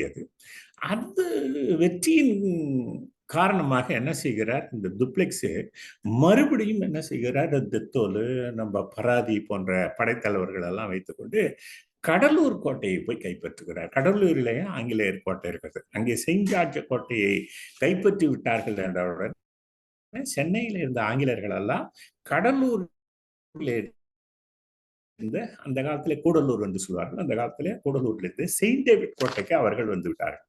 செயின்ட் டேவிட் கோட்டை மீது அவர்கள் படையெடுத்து சென்று அந்த கோட்டையை அவர்கள் என்ன செய்கிறார்கள், அழித்து விடுகிறார்கள். இன்றைக்கு அந்த கோட்டையினுடைய எச்சம் தான் அங்கே இருக்கிறது. ஆனால் செயின்ட் கோட்டை அப்படியே தான் இருக்கிறது. செயின்ட் டேவிட் கோட்டை மீதும் படையெடுத்து அழித்து விடுகிறார்கள். இது ஆங்கிலேயர்களுக்கு வெறி ஏற்படுத்தி விட்டது. சென்னை கோட்டையும் பிடித்து விட்டார்கள். நம்ம பிழைப்புக்காக கடலூர் கோட்டைக்கு வந்தால் கடலூர் கோட்டையும் அழித்து விட்டார். இனி புது இந்தியாவிலே பிரெஞ்சுக்காரருடைய ஆதிக்கத்தை அழித்தே தீர வேண்டும் என்ற ஒரு கோபத்தில் என்ன செய்கிறார்கள் ஆங்கிலேயர்கள், உங்களுக்கு தெரியும், பின்னாலே ராபர்ட் கிளைவ் எல்லாம் வந்த பிறகு இந்த புதுச்சேரியின் மீது அவர்கள் படையெடுத்து வருகிறார். இப்படி 1761 புதுச்சேரியின் மீது ஆங்கிலேயர்கள் படையெடுத்து வந்து புதுச்சேரியை கைப்பற்றி விடுகிறார்கள். அந்த புதுச்சேரி கைப்பற்ற அது துப்ளெக்ஸுக்கு பிறகு லெரி வந்தார், அப்புறம் கொதே வந்தார். அது கொதே லெரி என்று வந்தார்கள். அந்த காலத்திலே தான் அவற்றை கைப்பற்றி விடுகிறார்கள். அப்படி புதுச்சேரியை கைப்பற்றிய போது புதுச்சேரியை தரைமட்டமாக்கி விடுகிறார். அதை வரலாற்று ஆசிரியர்கள் எப்படி குறிப்பிடுகிறார்கள் ஆங்கிலத்தில் ரேஸ்ட் அவுட், அதாவது தரையோட சீவி விட்டார்கள் என்று சொல்லுவார். 1761 ஜனவரி 17, அதாவது 14 அதை பிடித்து விடுகிறார்கள். அதை படையெடுத்து வருகிறார்கள் முற்றுகையிட்டு. 17 புதுச்சேரியை பிடித்து விடுகிறார்கள். கைப்பற்றியது, கடலூர் கோட்டையை அவர்கள் தாக்கி அழித்தது. அந்த வெறியின் காரணமாக புதுச்சேரி கோட்டையை தரைமட்டமாக்கிறார். அப்போதுதான் அந்த லூயி கோட்டை தரைமட்டமாகி விடுகிறது. அதுக்கு என்ன செய்கிறார்கள் என்றால், அந்த ஆத்திரம் எந்த அளவுக்கு ஆத்திரம் என்பதை நாம் புரிந்து கொள்ள வேண்டும் என்றால், என்ஜினியர் கால் என்பவரை நியமித்து அவரின் கீழே ஒரு பெரிய படையை நியமித்து அவருக்கு கீழே பல கொத்தனார்கள், பல அந்த இடிக்கின்ற கட்டடங்களை எல்லாம் இடிக்கின்ற வேலை செய்வதெல்லாம் பெரிய படையை கொண்டு புதுச்சேரியில் இருந்த அரசு நிர்வாகங்கள், அரசு அலுவலகங்கள், கோட்டையை சுற்றி, நகரத்தை சுற்றி இருந்த மதில்கள், பிரெஞ்சுகளுடைய கட்டடங்கள் அனைத்தையும் சுத்தமாக தரைமட்டமாக்கி விடுகிறார்கள். அப்படி 1761 அவர்கள் ஜனவரி மாதம் தொடங்கி கிட்டத்தட்ட அக்டோபர் மாதம் வரைக்கும் 10 திங்கள் அவர்கள் அந்த நகரத்தை தரமட்டமாக்கி விடுகிறார். அதன் பிறகுதான் லாத லொரிஸ்தான் என்பவர், அது பின்னாலே அங்கே மறுபடியும் ஐரோப்பாவிலிருந்து ஒப்பந்தம் ஏற்படும், ஆங்கிலேயர்களும் பிரெஞ்சுக்காரர்களும் ஒப்பந்தம் ஏற்படும், மறுபடியும் பிரெஞ்சுக்காரர்களும் திருப்பி கொடுப்பார்கள். இப்படி தொடக்க காலத்திலே பிரெஞ்சுக்காரர்களும் டச்சுக்காரர்கள் தான் ஆங்கிலேயர்கள் டச்சுக்காரர்கள் என்று சொல்வார்கள். பிரெஞ்சுக்காரர்கள் அவர்களை ஒலாந்தேஸ் என்று சொல்வார்கள். ஆலந்து என்ற நாட்டை சேர்ந்தவர்கள் அவர்கள். அதனால அவர்களை ஒலாந்தேஸ் என்று சொல்வார்கள். அந்த பெயர்களை தான் இன்றைக்கு ஒலாந்தே என்பது தான் உழந்தை கிழப்பாலயம் என்று நாம் சொல்லிக் கொண்டிருக்கிறோம். எனவே அந்த ஒலாந்தேஸ் என்று சொல்லப்படுகின்ற டச்சுக்காரர்களும் பிரெஞ்சுக்காரர்களும் தொடக்கத்தில் என்ன செய்ய மாறி மாறி பிடிப்பதும் அந்த ஊரை அழிப்பதுமாக இருந்தார்கள். தொடக்கத்தில் 2-3 முறை அவர்கள் இருந்தார்கள். அதற்கு பின்னால் 1761 முதல் ஆங்கிலேயர்களும் பிரெஞ்சுக்காரர்களும் மாறி மாறி இந்த இடத்தை ஆட்சி செய்து நம்ம புதுவையை நாசமாக்கினார்கள். அதனால் என்ன செய்வார்கள், 1761 பிடித்தவர்கள் ஒரு 4 ஆண்டு காலம் ஆங்கிலேயர்கள் வைத்திருந்தார்கள். அங்க ஐரோப்பாவில் ஒரு ஒப்பந்தம் நடக்கும். 1665 நம்மிடம் கொடுத்து விடுவார்கள். மறுபடியும் பிரச்சனை வரும். 1778 ஆங்கிலேயர்கள் இந்த புதுச்சேரியை தாக்கி 1785 வரை ஒரு 7 ஆண்டு காலம் வைத்திருந்தார். பின்னாலே மறுபடியும் ஐரோப்பாவில் ஒரு ஒப்பந்தம் ஏற்படும், மறுபடியும் பிரெஞ்சுக்காரன் திருப்பி கொடுப்பார். அப்புறம் 1793 ஒரு தடவை படையெடுத்து 1802 வரை கிட்டத்தட்ட 9 ஆண்டுகள் ஆங்கிலேயர் ஆட்சியின் கீழ் புதுச்சேரி இருந்தது. அப்பெல்லாம் ஆட்சி என்று சொல்ல முடியாது, அவர்கள் ஒரு பாராமுகமாக அந்த மாற்றாந்தாய் பார்வையை போல புதுச்சேரியை பாராமுகமாக வைத்திருந்தார்கள், அவ்வளவுதான், ஆட்சி இல்லை. அதற்கடுத்தது கடைசியாக 1803 ஒரு முறை, 4வது தடவையாக 1761, 1778, 1793, 1803 4வது முறையாக படையெடுத்து கிட்டத்தட்ட 13 ஆண்டுகள் ஆங்கிலேயர்கள் பொறுப்பிலே இந்த புதுச்சேரி அது ஆட்சியின் கீழே இருந்தது. கடைசியாக 1816 பாரிஸிலே ஏற்பட்ட 2வது பாரிஸ் ஒப்பந்தம் என்று பெயர் அதற்கு, இந்த ட்ரீட்டி ஆஃப் பாரிஸ் 2 என்று சொல்வார்கள். அந்த 2வது பாரிஸ் ஒப்பந்தத்தின்படி 1816 நிரந்தரமாக புதுச்சேரியை பிரெஞ்சுக்காரர்களும் கொடுத்து விடுகிறார்கள். அதிலே தொடங்கி 1954 வரை கிட்டத்தட்ட 138 ஆண்டுகள் தொடர்ந்து பிரெஞ்சு ஆட்சியின் கீழ் தான் இருந்தது இது. இப்போ இந்த செய்திக்கு நடுவுல இப்படி அடிக்கடி இவர்கள் மாறி மாறி மாறி ஆங்கிலேயர்களும் பிரெஞ்சுக்காரர்களும் ஆட்சி செய்து கொண்டிருந்ததுனால அந்த 2வது பாரிஸ் ஒப்பந்தம் ஏற்பட்டது என்று சொன்னேன்னா, அந்த ஒப்பந்தத்தில் என்ன செய்கிறார்கள், ஆங்கிலேயருடைய கை ஓங்கி இருந்தது. ஆனால அவர்கள் என்ன செய்தார்கள், அந்த ஒப்பந்தத்திலே இனிமேல் பிரெஞ்சு இந்தியாவில் கோட்டைகள் கட்டக்கூடாது, கோட்டையெல்லாம் இடிச்சாச்சுங்க, இடித்து விட்ட பிறகு இனிமேல் புதுச்சேரியில அவர்கள் பிரெஞ்சு இந்தியாவிலே கோட்டை கட்டக்கூடாது, நகர மதில்கள் எழுப்பக்கூடாது. இந்த மதில் இருந்தது என்று சொன்னேன்னா, இந்த நகரத்தை சுற்றி ஒரு ரிங் ரோடு என்று இன்னைக்கு சொல்லுகிறோமே, அது ஒரு காலத்துல மதிலாக இருந்தது. முதலாக அதை வேலியாக அமைத்தவர்கள் டச்சுக்காரர்கள். அதனாலே அதை ஒலாந்துக்காரர் வேலி, அது ஹோலந்தஸ் என்று சொல்லுகிறோமே, அந்த ஒலாந்துக்காரர் வேலியிலே ஹே ஒலாந்தேஸ் என்று சொல்வார்கள். அதையும் அந்த 1761 படையெடுத்து வந்த ஆங்கிலேயர்கள் அந்த மதில் முழுதும் இடித்து விட்டார். அந்த மதில் இடந்த இடம்தான் இன்னைக்கு வந்து புல்வாராக 4 புல்வாராக சுற்றுச்சாலையாக இருந்தது. அதான் நான் முன்னதே சொன்னது போல குபேர் தெரு, இன்னாண்ட வந்து அண்ணா சாலை, இன்னாண்ட பட்டேல் சாலை, இன்னாண்ட சுபையா சாலை என்று இன்றைக்கு மதில் இருந்த இடம் தான் சாலையாக மாறிவிட்டது. அப்போ மாறி மாறி மாறி இவர்கள் இடிப்பதும் போதுமாக இருந்து கடைசியாக ஒப்படைக்கும் போது பிரெஞ்சுக்காரர்களுடைய கைகளை எல்லாம் கட்டிவிட்டு தான் இந்த புதுச்சேரியை கொடுத்தார்கள். அதாவது கோட்டை கட்டக்கூடாது, பிரிட்டிஷாருடைய ஆட்சியின் கீழ் இருக்க வேண்டும், அதாவது அவர்களுக்கு மீறி எதையும் செய்ய முடியாத அளவுக்கு அவர்கள் கட்டுப்படுத்தி விட்டார்கள். அதனால அதன் பிறகு கோட்டையே கட்டப்படவில்லை. எனவே புதுச்சேரியில கட்டப்பட்ட கோட்டை 2 கோட்டை, அதை டச்சுக்காரர்கள் இடித்து விட்டார்கள். அதன் பிறகு அதை உள்ளடக்கி என்ன செய்தார்கள், 2வது கோட்டை கட்டினார்கள். அதுதான் லூயி கோட்டை. அந்த கோட்டையும் 1761 கட்டிவிட்டார்கள். அதன் பிறகு பிரெஞ்சுக்காரர்களும் ஆங்கிலேயர்களுக்கும் ஏற்பட்ட ஐரோப்பா ஒப்பந்தத்தின்படி புதுச்சேரியில் இனி கோட்டை கட்டக்கூடாது என்று சொன்னதுனால அந்த கோட்டையே இல்லாமல் போய்விட்டது. அதனாலதான் இன்றைக்கு நான் அந்த உரையினுடைய தொடக்கத்திலே சொல்லும்போது புதுச்சேரியில் கோட்டை இருந்ததா என்று இளைஞர்கள் கேட்கிறார்களே, அதற்கு காரணம் அதன் பிறகு கோட்டை கட்டப்படவில்லை. அந்த கோட்டை இருந்த இடம்தான் சமப்படுத்தி அவற்றிருந்து பிளாஸ் த ஆர்ம் என்று சொன்னார்கள். படை வீரர்களுடைய கொட்டிலாக பயன்படுத்தி கொண்டிருந்தார்கள். அந்த படை வீரர் கொட்டில் இருந்த பகுதியினுடைய வடக்கிலே ஒத்தேல் து கொம்பாங்கி, அதாவது கம்பெனியினுடைய பிரெஞ்சு கம்பெனியினுடைய நிர்வாக அலுவலகம் இருந்த இடம் இருந்தது. அதையும் இடித்து விட்டார். அந்த இடத்துல தான் இப்பொழுது வந்து ஆளுநர் மாளிகை, ராஜ்நிவாஸ் என்று சொல்லுகிறோமே, அந்த ஆளுநர் மாளிகை 4வது முறையாக கட்டப்பட்ட ஆளுநர் மாளிகை இருக்கிறது. அந்த பிளாஸ் த ஆர்ம் அந்த பகுதி தான் பிற்காலத்திலே பிளாஸ் த நெப்போலியன் என்று சொன்னார்கள். பிளாஸ் த நெப்போலியன், அப்புறம் பிளாஸ் த ஷார்ல் டி கோல் என்று பெயர் மாற்றினார்கள். அப்படி பிளாஸ் என்றால் இடம் என்று பொருள். அதைத்தான் நம்ம புதுச்சேரியில் இருக்கின்ற முதியோர்களை எல்லாம் கேட்டால், இன்றைக்கு பாரதி பூங்கா என்பதை வயதிலே முதியோர்கள் கேட்டால் பிளாஸ் என்று சொல்வார்கள். அந்த பூங்காவை வந்து பிளாஸ் என்று தான் சொல்வார்கள். காரணம், அது பிளாஸ் த ஆர்மா இருந்தது, பிளாஸ் த நெப்போலியனாக இருந்தது, பிளாஸ் த ஷார்ல் டி கோலாக இருந்தது. அதனால்தான் அது இன்னைக்கு வந்து நம்ம பாரதி பூங்கா என்று அழைக்கிறோம். இப்படி அந்த பூங்கா இருந்த இடம் தரைமட்டமாக்கி பூங்காவை ஆன பிறகு ஜூயே துப்ரே என்பவர் இந்த பிரெஞ்சு லிசே பிரான்சே என்று சொல்கிறோமே, அந்த பிரெஞ்சு கல்லூரியினுடைய பேராசிரியராக வந்திருந்தார். வரலாற்றில் ஆர்வமுடையவர். அவர் தான் முதலாக அரிக்கன்மேட்டை நமக்கு அறிமுகப்படுத்தியவர். அதற்கு முன்னாடி ஜாந்தில் என்பவர் சொன்னாலும் கூட அதை போய் ஆய்வு செய்வதற்கு முயற்சி எடுத்து அது முதல் அகழாய்வை செய்தவர் ஜூயே துப்ரே தான். அவர் பல்லவரை பற்றி, காஞ்சி கைலாசநாதர் கோயிலை பற்றி நிறைய ஆய்வுகள் செய்திருக்காரு. அவர் புதுச்சேரியில் இருந்த லூயி கோட்டையை ஆய்வு செய்ய வேண்டும் என்பதற்காக அந்த லூயி கோட்டை, அந்த பிளாஸ் த ஆர்ம் என்று சொன்னேன், அந்த பகுதியை அகழாய்வு செய்தார். அந்த படத்தை தான் நீங்கள் பார்க்கிறீர்கள்.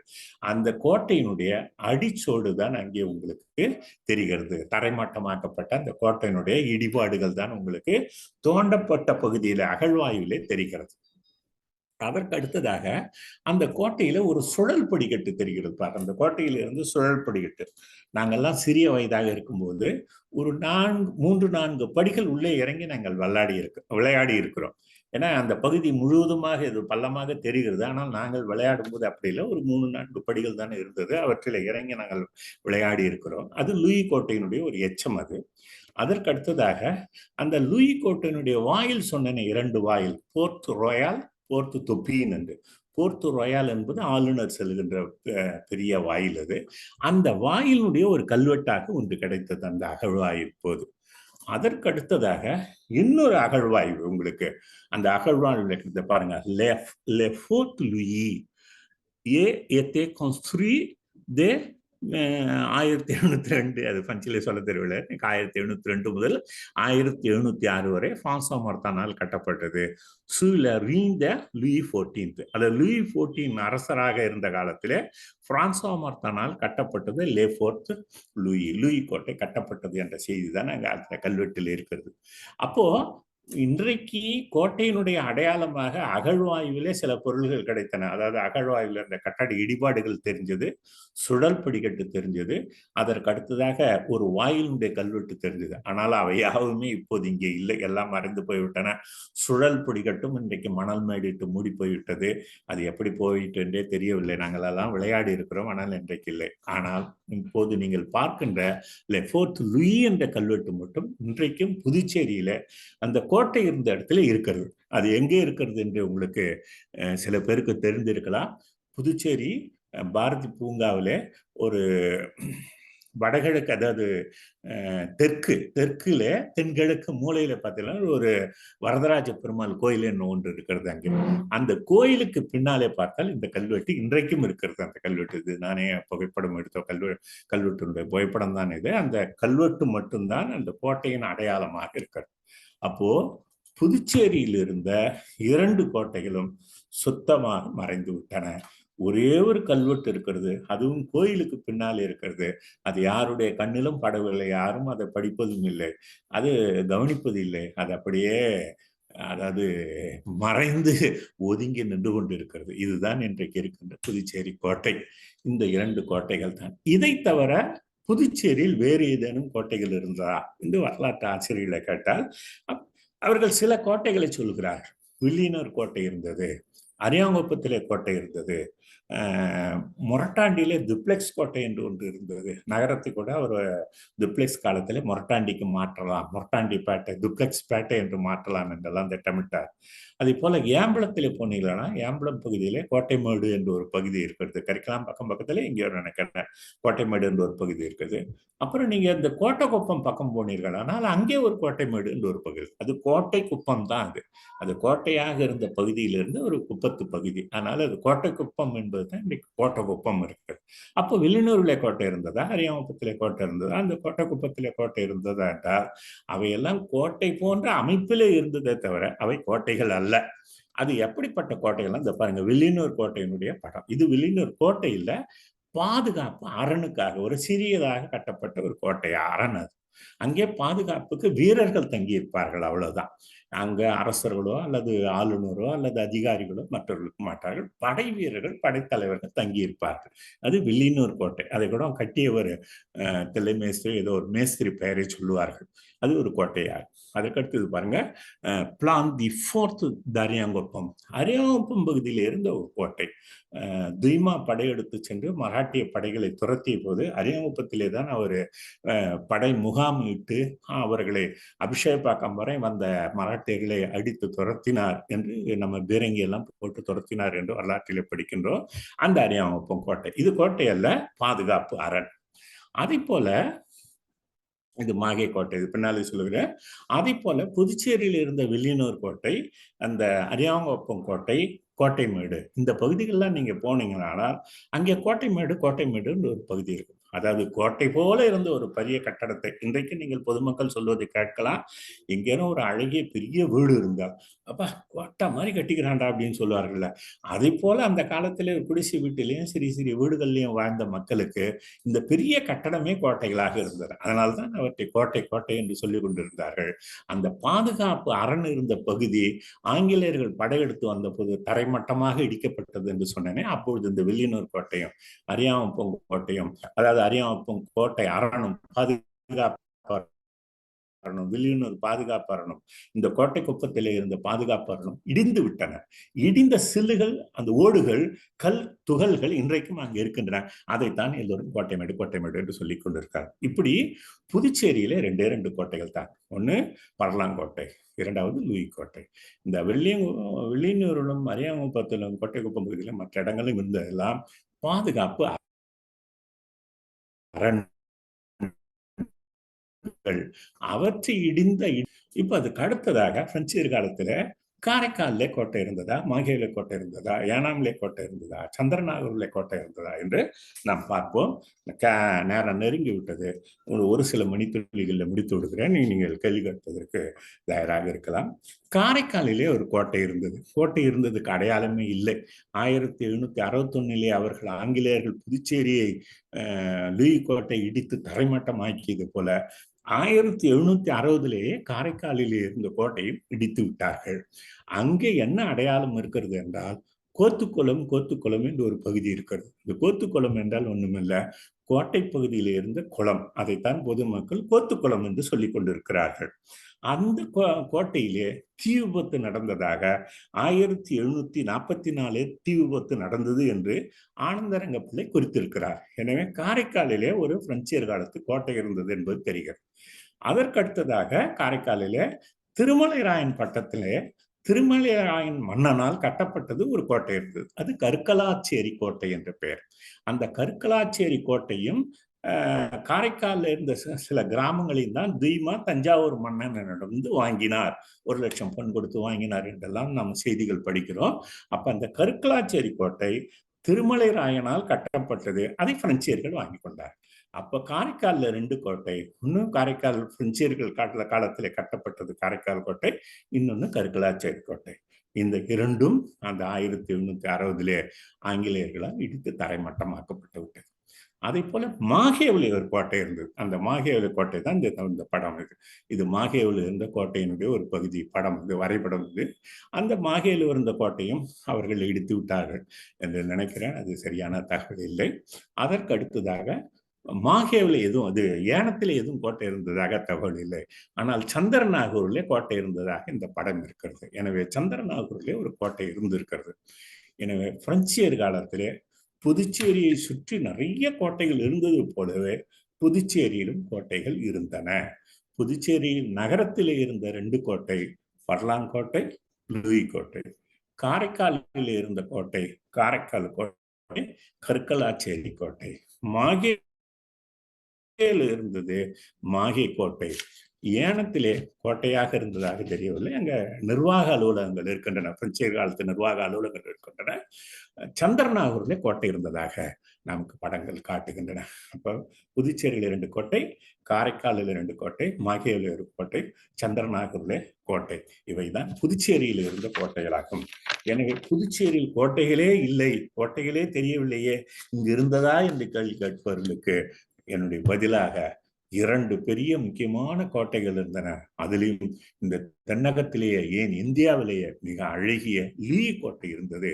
அவையெல்லாம் ஆங்கிலேயர்களால் இடித்து தரைமட்டமாக்கப்பட்டு விட்டது என்பதை கூறி, இந்த வாய்ப்பிற்கு இந்த தேசிய ஆவண காப்பகத்தினுடைய உரிமையாளர் நண்பர் அவர்களுக்கு என்னுடைய நன்றியை தெரிவித்து, பார்வையாளராக வந்திருந்த உங்களுக்கு என்னுடைய நன்றியை தெரிவித்து நான் விடைபெறுகிறேன். இதற்கு ஒத்துழைத்த இங்க சகோதரிகள், குழந்தைகள், பெண் பிள்ளைகள் இருக்கிறார்கள். அவர்கள்தான் எனக்கு இந்த தொழில்நுட்பத்தை எல்லாம் கற்றுக் கொடுத்தவர்கள், நிறைய உதவி செய்தார்கள். விடைபெறுகிறேன். நன்றி, வணக்கம். இது தொடர்பாக உங்களுக்கு ஏதேனும் கேள்விகள் இருந்தால் நீங்கள் கேட்கலாம். ஐயா அவர்களுக்கு நன்றி. பங்கேற்பாளர்கள் இருப்பின் ஐயாவிடம் கேட்டு பயன்பெறலாம்.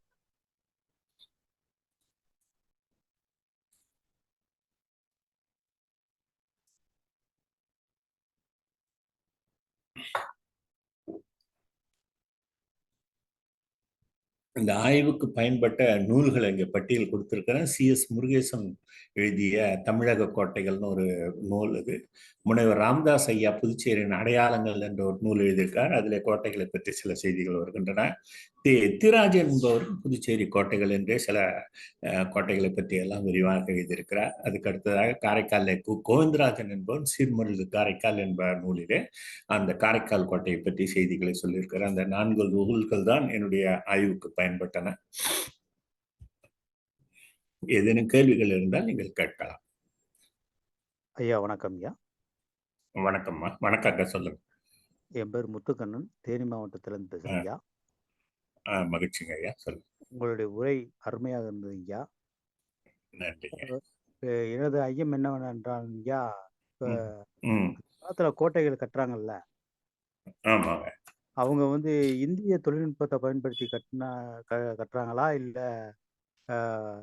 தேனியர்கள் அந்த மாதிரி பிரிட்டிஷ்காரவங்க அவங்களுடைய தொழில்நுட்பத்தை வச்சு கட்டினாங்களா ஐயா?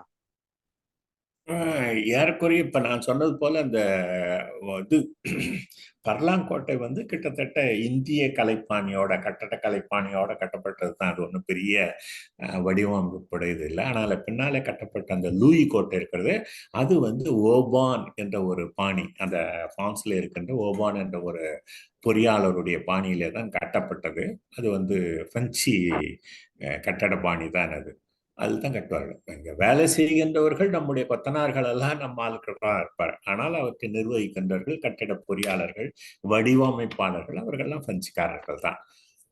அப்ப அந்த காலத்துல கூட ஆனந்தரங்க பிள்ளை பற்றி வீட்டை பற்றி சொல்லும்போது அவருடைய கீழ்த்தள வீடு வந்து இந்திய கட்டட பாணியிலேயும் முதல் மாடி வந்து பிரெஞ்சு கட்டட பாணியிலேயும் இருந்தது. இரண்டையும் இணைத்து அவர் கட்டினார் என்று சொல்வார்கள். அதே போல அந்த காலத்திலே பிரெஞ்சு இஸ்லாமியர்கள் வந்து இஸ்லாமிய கட்டட பாணியில கட்டியது போல இங்கே வந்து பிரெஞ்சு கட்டட பாணியில தான் கட்டினார். நன்றிங்க, நன்றிங்க, மிக்க நன்றிங்க. நன்றி, நன்றிங்க.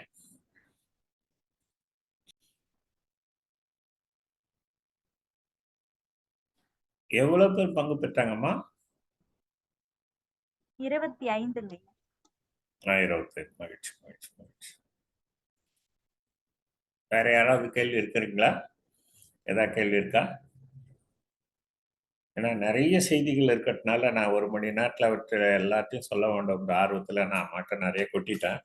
ஆனால் கேட்டு போனேன் அமர்ந்து இருந்து கேட்டவர்கள் கொஞ்சம் மலைப்பாகவும் இருக்கலாம். வேக வேகமாக நிறைய செய்தி சொல்லிட்டாரு. ஐயா வணக்கம், நான் அறிவன் பேசுறேன் ஐயா.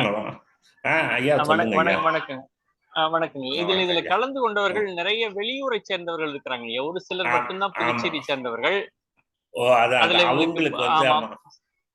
புதிய செய்தி அவங்களுக்கு கிடைத்த. ஆமா, புதிய செய்தி. நீங்க இப்ப புதுச்சேரி சார்ந்தவர்கள் யாராவது இருந்தா இதுல கேட்கலாங்க. நீங்க தாராளமா கேட்கலாம், கேள்விகள் கேட்கலாம்.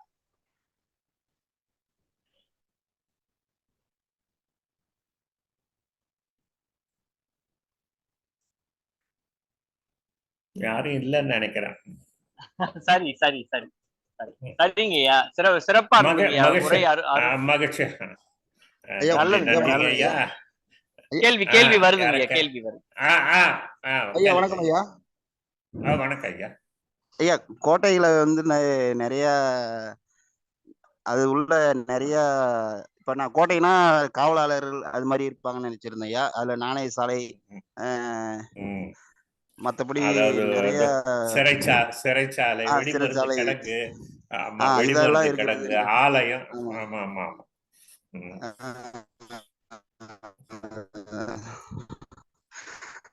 இதுல ஒரு பயனுள்ள தகவல் ஐயா. நன்றிங்க ஐயா. ரொம்ப நன்றிங்க. நன்றி.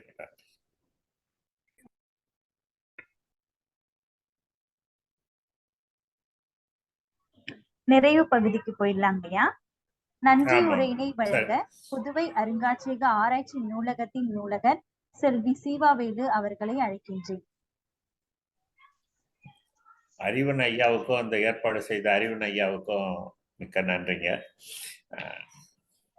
நீங்க சொல்லுமா. ஒவ்வொரு காரிக்கிழமையும் சிறப்பாக நடைபெற்று கொண்டிருக்கக்கூடிய தொன்மை பேசுவோம் என்ற இணையவழி வரலாற்று கருத்தரங்கில் இன்றைய நாளில் புதுச்சேரி கோட்டைகள் ஒரு பார்வை என்கின்ற தலைப்பில் பல வரலாற்று செய்திகளை நம்மிடையே தொகுத்து வழங்கிய புதுச்சேரி வரலாற்று கழகத்தின் தலைவர் முனைவர் ராசசெல்வம் ஐயா அவர்களுக்கு எமது புதுவை அருங்காட்சியகத்தின் சார்பில் எனது நன்றியினை தெரிவித்துக் கொள்கின்றேன். ஐயா, நன்றிங்க ஐயா. மேலும் இக்கருத்தரங்க நிகழ்வில் பங்கு பெற்ற மாணவர்கள், பேராசிரியர்கள் மற்றும் வரலாற்று அறிஞர்கள் அனைவருக்கும் எமது புதுவை அருங்காட்சியகத்தின் சார்பில் நன்றியினை தெரிவித்துக் கொள்கின்றேன். நன்றி, வணக்கம்.